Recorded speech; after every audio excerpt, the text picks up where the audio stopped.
over the years I've been coming here, and I've seen Little Rock.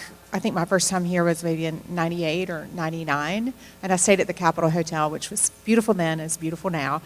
But I've really seen that evolution of Little Rock from kind of a sleepy southern town with the river and some good bones to something that really has a dynamic downtown. And several of us either live now or currently or used to live in Greenville, South Carolina, which is one of those places that has a great downtown. So for me, it's really been fun to see how both the downtown and also some of the industrial areas like the port have just like changed dramatically over the last 27 years, which seems like yesterday. So I've been to Arkansas, but haven't really spent much time in Little Rock. So before I came here, really everything I knew about Little Rock was Jack. So and that's pretty good. He's a good representative. You know, his relationships, right? Jack, Bentley, Shelley, yourself. You know, and the market visits that you guys come to see us at conferences, come to Atlanta and beat that drum. So it's really before the last 72 hours, it was really just people and partnership and good people at that. So I've also looked at Little Rock on a number of occasions from Google Earth at 30,000 feet level several years ago, and I think one of the biggest things being here in person, I've kind of recognized two things. Yesterday we had time where we got to go to the port, and it was really impressive to see how much success you've had at the port, and not over a 10, 20-year period, but really over, since 2020. There was one poster board there that really just struck me as the number of companies that had located there since 2020. And I had no idea kind of that growth that happened at the port. And so that was really impressive. And then to Dee Dee's point, I spent 12 years in Greenville, South Carolina, and seeing downtown Little Rock and driving through it, I think I mentioned to Jack yesterday, kind of going through it, I was like, this actually reminds me a lot of Greenville 10 or so years ago. There's a lot of similarities there. And as I've told many people, and Jack and Total Group, AEDC, our friends, Entergy, the cooperative, everyone, the missing link of the state of Arkansas forever was Central Arkansas. It didn't exist because 25 years ago, you didn't work together well at all. Everything was a perception of a state capital and capital city. Then the Metro Little Rock Alliance was formed. The regionalism became a reality. And I can't tell you the difference that I see now after 30 years of being here, more times than you can imagine, and what those opportunities are going to avail of themselves. The regionalism is critical today. It's very obvious. This facility is absolutely phenomenal.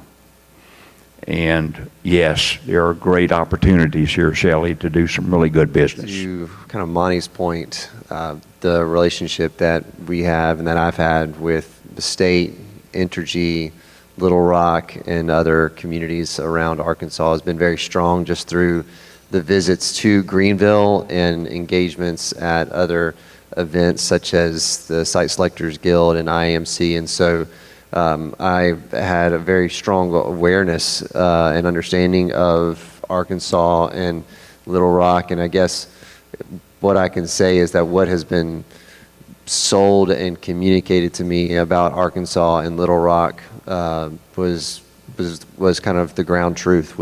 I kind of got here, and there were things that I learned for sure, things that I didn't know about Arkansas maybe before, but in terms of the people, the work ethic, the value proposition, and seeing some of the tools that have been recently put in place that you guys have to use.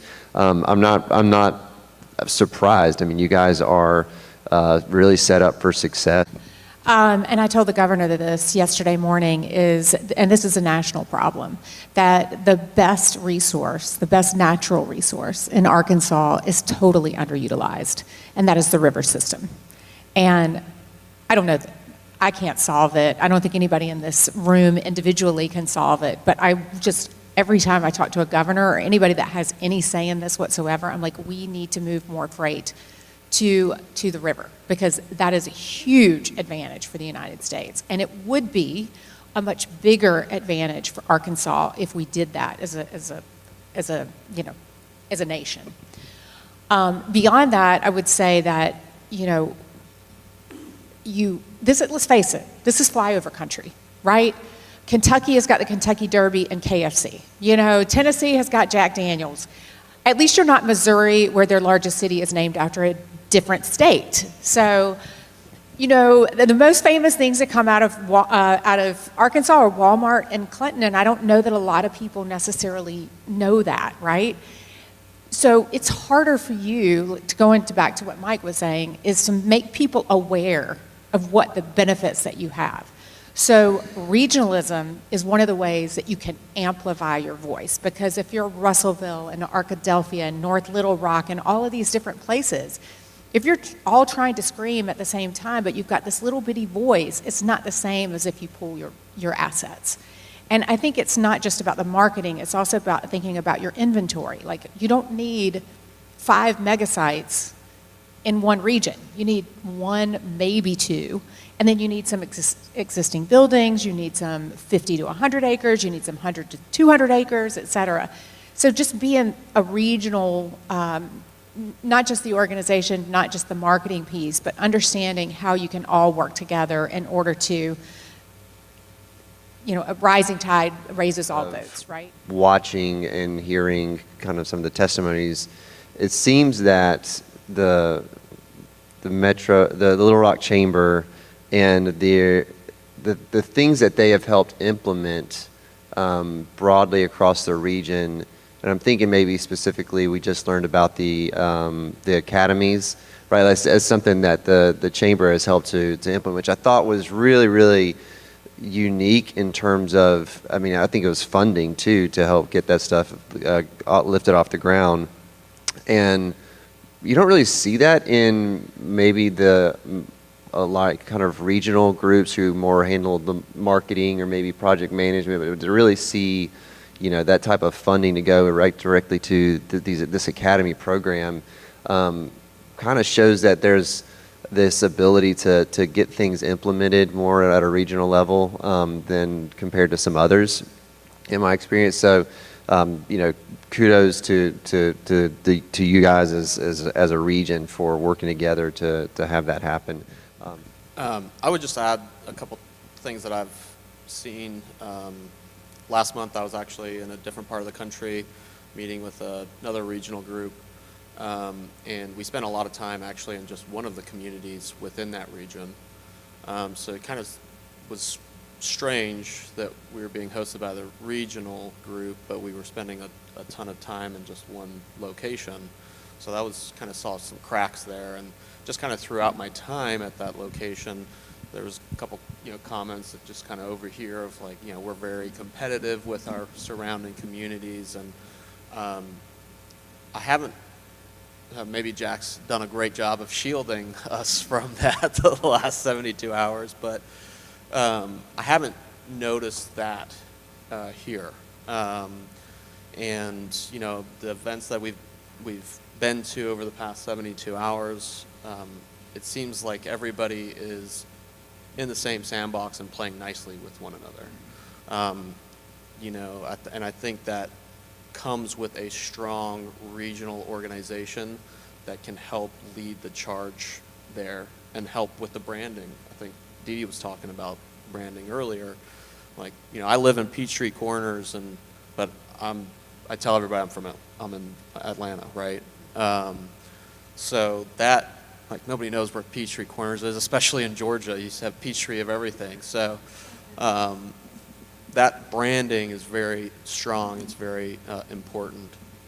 So those are just kind of the little things that I've picked up. And then one last thing that I'll be quiet is there are a lot of regional organizations that take a very hands-off approach in terms of project management during the site selection process, where they see their job as more of the marketing piece and the get the project in the door and then hand it off to local economic developers. And I think that works well in some projects if there's a specific product that we're looking for and there's only one community that fits that, checks those boxes in that region, then that's fine to go kind of directly through. But you have to have a regional organization that is going to be that single point of contact for all of those communities. And there's too many regional organizations that want to push that off and just say, hey, I've done my job, I got the RFP through the door, I can check that KPI metric. Now it's up to you, local economic developers, to close the deal. And having worked here and done RFIs here, I think the chamber does a really good job of kind of continuing to be that point of contact throughout the site selection process.